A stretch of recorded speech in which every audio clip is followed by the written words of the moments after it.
The pandemic shifted so much about dynamics in the workplace. Some employees feel empowered, others have left as part of the so called great resignation. And we're hearing terms like quiet quitting and quiet firing more often. We've covered why it's important for employees to know how to navigate quiet firing. But what about managers and leaders? I believe employees believe it happens more than it actually does. Shelton Goode is CEO of Icarus Consulting, an inclusion and equity consulting company.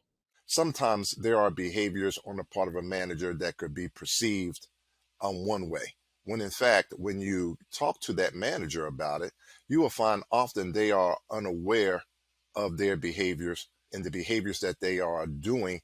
The intent is different than the actual impact. So once a conversation takes place between the employee and the manager, oftentimes things are able to be resolved after a couple of conversations. It is when either the employee and the manager have not been able to resolve it that then those behaviors turn to intentional. And if you had to put a percentage on it, I would say it's probably less than 10%.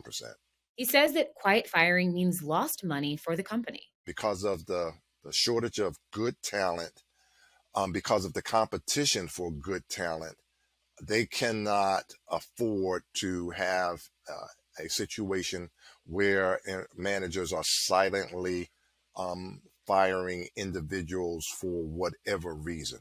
We encourage them to set up an expectation that managers would have direct conversations with employees about their performance rather than quietly firing them. No one can afford that these days.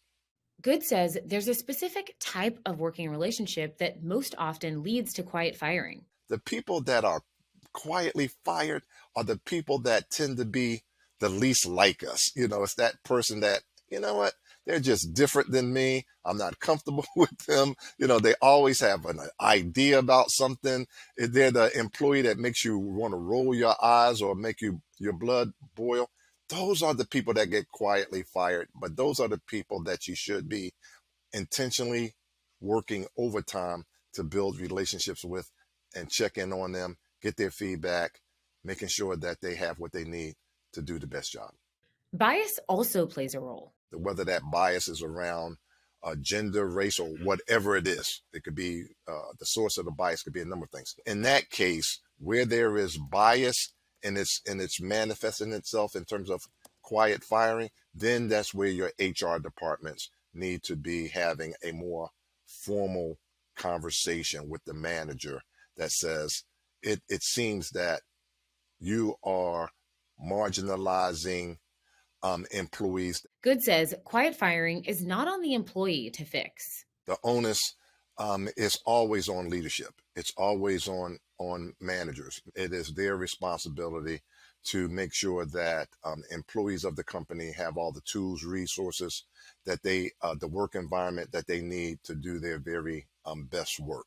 And so when that is not happening, it is always, that's what managers get paid for. They get paid to get the best out of individuals, out of teams, and to provide them with what they need to do it. And for those individuals who either don't have the passion or don't have the skill, it's up to the leader to close that gap. And it can take more than just the employee speaking up to stop the behavior. Can managers disengage from quiet firing on their own? I do not believe so. Most of the time, someone has to bring it to their attention. It could be a peer, it could be someone on the team, and then they often have to be made aware of it.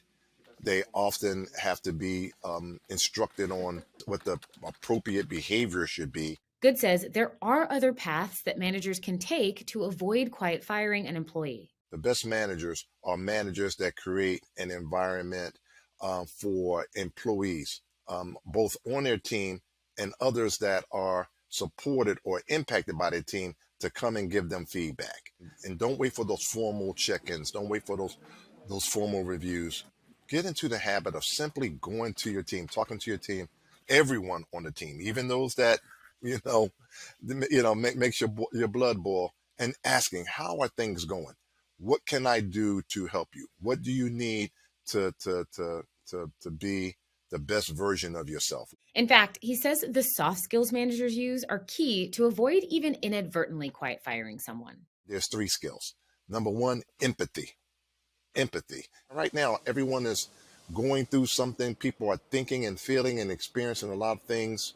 Be empathetic. Number 2, listen to employees. I mean, really listen, not listen to debate or listen to, refute.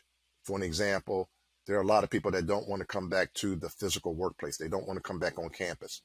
Instead of be so quick to tell them, no, you got to come back. This is why you got to come back. Listen to why they don't want to come back. Really listen, and there will be some value in there. And then last but not least, there are a lot of topics right now that are a lot of issues that are impacting employees. And yes, you may be not comfortable, confident, and competent talking about these things, but you've got to create an avenue for employees to share with you what they're thinking and feeling. And you've got to be more comfortable with being uncomfortable about some of the things that they want to talk about. For the PBS NewsHour, I'm Nicole Ellis.